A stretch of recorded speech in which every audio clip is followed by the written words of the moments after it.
The Buffy reboot cancellation is almost Shakespearean. In a world that is crumbling, is full of awful people, the island, the files, that geopolitical conflict that is destroying everything around it, we need it. We need something to believe in, someone to believe in, even if it's fictional, even if it's a character from a TV show.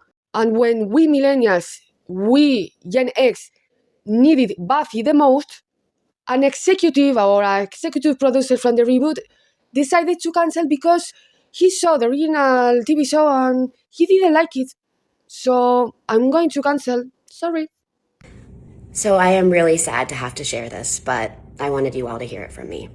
Unfortunately, Hulu has decided not to move forward with Buffy New Sunnydale. I want to thank Chloe Zhao because I never thought I would find myself back in Buffy's stylish yet affordable boots. And thanks to Chloe, I was reminded how much I love her and how much she means not only to me, but to all of you. And this doesn't change any of that. And I promise, if the apocalypse actually comes, you could still beat me. This update came like a breaking ball for the whole fandom, or most of the fandom. Personally, particularly me, myself, I didn't expect this reboot, and I'm going to explain why. By the way, I have several videos about Buffy, speaking about things nobody talks about on season 2, 3, 4, 6, and that episode on which Sander becomes a hyena, and he does that to Buffy. Hi guys, it's me. I'm sure many of you have already heard the news by now, but I wanted to come on here and say thank you for all of the support that you guys have given me and the show. Throughout the past couple months, it's been really special. I'm really proud of what we did. I'm sad that you guys won't be able to see it, but it doesn't take away from the amazing experience that I had. I want to say thank you to Sarah, the Zuckerman sisters, Chloe. I love you guys, and I also want to say thank you to all the fans and all the people that believed in this new chapter and who believed in me. So thank you guys. Thank you to the cast that I worked with. You guys are awesome. But I guess all I want to say is, we brought this back for you guys, and Buffy is such a big part of all of our lives, and it's not going anywhere. So who knows what the future will hold. And yeah, okay, signing off, guys. Bye. Before giving you my explanation about why I wasn't eager about this reboot, let's read a little bit about that People's article. Published on March 16, Sarah Michelle Gellar breaks her silence on what the Buffy reboot, quote unquote, nobody saw this coming, exclusive. About the cancellation, Gellar says she's saddened at how it was handled and when it was handled. To make this video more spontaneous, and because I'm not that good, actually I'm awful, summarizing articles, I've added this video.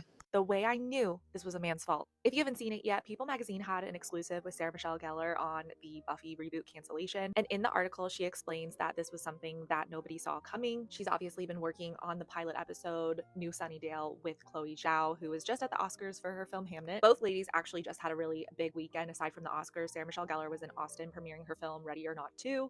And like I said, in this article that was just posted, she explains that this really was something that nobody saw coming, and they had been working really hard, and she reiterates that it was a really big deal for Chloe Zhao to even convince her to come back. But the part that makes me so mad is this section in the article where she said, "We had an executive on our show who was not only not a fan of the original, but was proud to constantly remind us that he had never seen the entirety of the series and how it wasn't for him." First of all, to have an executive part of this show that is constantly diminishing the creative work of its lead actress is just so offensive. And like I mentioned before, she had been called on Friday to be informed of the cancellation. Again, while both Sarah Michelle Gellar and Chloe Zhao were having an incredible weekend celebrating their work, thinking probably after this that then they were going to get back to business working on the Buffy reboot. And as you can see, I'm a huge Buffy fan. I actually was already wearing this shirt because I went to see Ready or Not 2 and then came out of the theater seeing this article, which just devastates me. It sounds like it was this one male executive who was the one to put a stake in this entire reboot, which is just really upsetting to say the least. I'm just hoping that this article ruffles some fans' feathers and we can get our voices heard, and maybe they will go back on this decision because I just think this is so insane. Let's read some opinions from that people's article. Scott says it's not moving forward because it was going to be a Buffy-like Buffy reboot. By the way, a lot of misogynistic and awful comments about Sam Michelle Gellar being old, being not that hot. Awful. Cassandra wrote, not sure that executive should have held that much power over this one. Seems short-sighted and a variable situation considering the audience that Hulu could have gained and may now lose to this decision. Dan O'Manor replied to Cassandra, it's been reported that the executive is Craig Erwitz, the president of Disney TV, and that his portfolio has been expanded already this week. Make of that what you will. Kathy said, sad one Hulu executive who never watched Buffy exit it. Hopefully Buffy will be picked up on another venue. Happy St. Patrick's Day. Same to you, Kathy. My name is Bond. Replied to Kathy, according to Deadline, the executive Gellar was referring to is Craig Erwitz, who oversees Hulu Originals and ABC Entertainment and 20th Television. To be fair to the fans, that the executive should grow up and explain himself. There might be a perfectly rational reason he had recommended cancelling an extremely high-profile show with exceptional name recognition and a massive built-in devoted base audience. For Hulu to tolerate this much excruciatingly bad publicity, the excuse must be a whopper. Take it to Peacock, Netflix, Prime, or even Tubi in English. Any of these platforms will be great and give the show more range. Hulu is always cancelling great shows for no reason. 2 recommendations. I highly recommend you this channel, Coffee and Cults, and of course, specifically this video is practically a documentary about Buffy, with the name Everything You Don't Know About the Buffy Cast Feuds, Crimes, Drama, and Real Monsters. On TikTok, I highly recommend you my friend's channel, Val the Buffy Gal. She's an expert on Buffy. She's the trivia host of Buffy every 2 or 3 weeks. You will enjoy so much the trivia. And not only that, every now and then she makes her point about TV shows, about movies. She's so intelligent. I highly please recommend you her channel. Follow her. Now, yes, going back to the main topic of this video, why I wasn't that happy about this reboot. If you check the writers of this reboot, look, Joss Whedon. Everything after we know about what he did, Joss Whedon is still, or he was, on this project. Internet, I found this Daily Mail article that practically explains all the controversies. Let's read it. The curse of Buffy the Vampire Slayer, troubled cast blighted by woes, while cult legacy has been tarnished by claims of unanswered abuse, as decision to scrap revival leaves Sarah Michelle Gellar blindsided. The Axe reboot is the latest tragedy to befall the world of Buffy, which has seen the original cast blighted by personal woes and its legacy dampened by accusations of unanswered abuse and criticism of problematic storylines. So what went wrong in the Buffyverse? Second reason I really think they shouldn't be doing this reboot, Nicholas Brendon's problems with alcohol, his abusive behavior towards the latest 2 girlfriends, and problems with the authority. I really hope he's doing better now, but I don't really think he going back to Buffy, he going back to fame, to the spotlight, will be beneficial for his mental health. Third reason, Emma Caulfield forced health problems, health battles. I didn't even know about this before doing this video. However, behind her successful career, Emma was secretly struggling with multiple sclerosis, choosing not to reveal her diagnosis until 2022. I'm reading Emma added that despite her diagnosis, she has no plans to slow down, referring to herself as a worker bee. She went on, I didn't want to give anyone the opportunity to not hire me. There are already plenty of reasons to not hire people, reasons most actors don't even know. I knew in my bones that if you talked about this, you are just going to stop working. And this is so sad. A lot of people, they can't express they are ill in order to not to be hired. This could be a form of ableism, not hiring a person only because they have a illness or a chronic condition or a disease. Could be, or it is actually ableism. All the best for Emma Caulfield as well, and I really, really hope she's still getting roles. Only for this reason, Michelle Trachtenberg's passing, and out of respect, they shouldn't continue with the idea of a reboot, because the timing it was Michelle Trachtenberg's passing, and then after 8-9 months, they announced a reboot of Buffy. I was there on social media 2 years before her passing, reading the awful comments about how she looked. Oh my God, you look this, you look that. And I really thought, and I had fights with everyone. Can you show some empathy? Maybe she's ill, maybe she's sick. Show respect, please.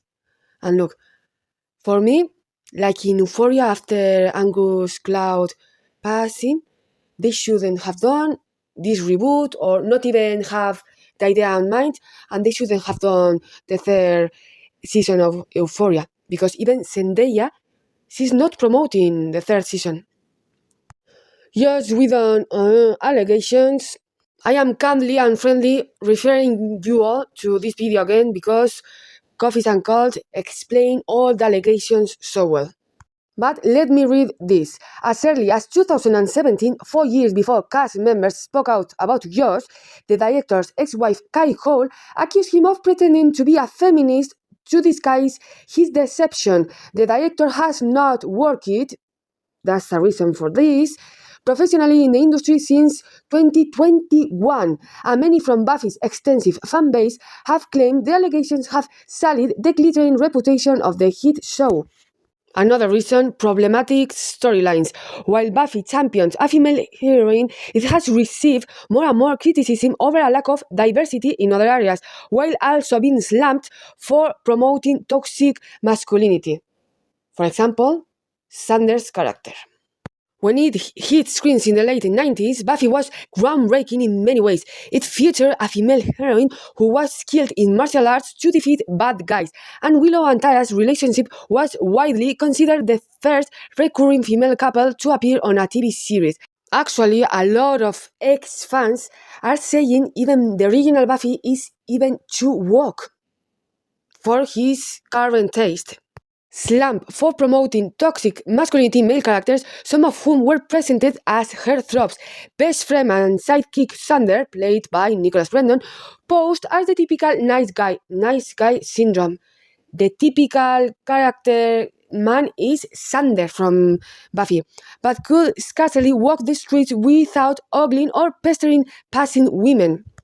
In one scene in the pilot episode, Buffy drops her books, to which Xander responds by saying, can I help you? A demeanor he maintains throughout the show. Such behavior has been criticized as anti-feminist by modern viewers of the show. And why the character of Xander was like that? Because it was Joss Whedon's self-inserted character. Xander was Joss Whedon, basically. I keep reading. The depiction of female characters on the show has sparked furious debate among fans, with some branding the portrayals as sexist, while others say they are empowering. Actually, this is a good debate.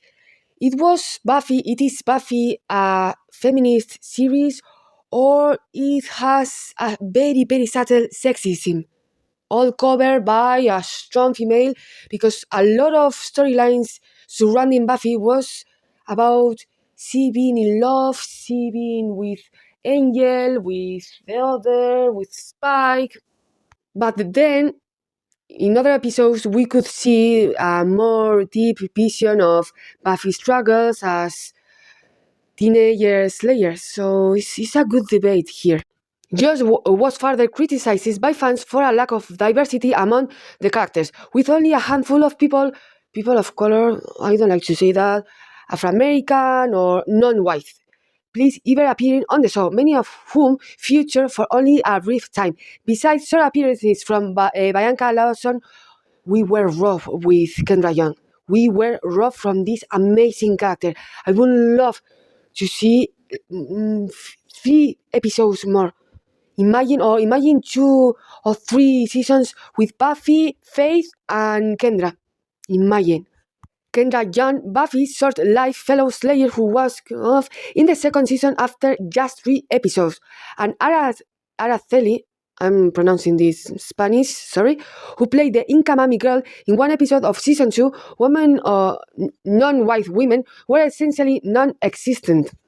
Season 7 brought a little more diversity to the cast when potential slayers or slayers in training were introduced into the cast, but it was right at the end of the show's time on TV, and it's very coincidental. Everyone hates the potential slayers because they brought all the characters insufferable. No thank you. Trigger warning, grape. This scene is the worst of the TV series, and a lot of people are saying it was a punishment for Sammy Gellar and for James Masters. So terrible. James Masters, who played Spike himself, described filming the scene as a personal hell and revealed it led him to seek therapy. But after rewatching for the 15th time, I started to look for info and I found this. I made a video on my first channel. James Masters brought a very creepy song about Michelle Trachtenberg. Don't worry, I will put the link on the comment section, but I was so disappointed on James Masters because after so many years, I only read good things about him. So this was such a letdown. By the way, the amount of creeps on the comment section on these two videos standing up for Sander and Spiky behavior on season 2 and on season 6. I needed to warn you just in case you want to check these videos, because awful beyond awful. Please let me know about your thoughts. You were happy, you were excited, now you are heartbroken, you were neutral, you were not eager like me, you thought it was a good idea to make a reboot, it wasn't a good idea, you consider the original Buffy too woke or too sexist. What are your thoughts?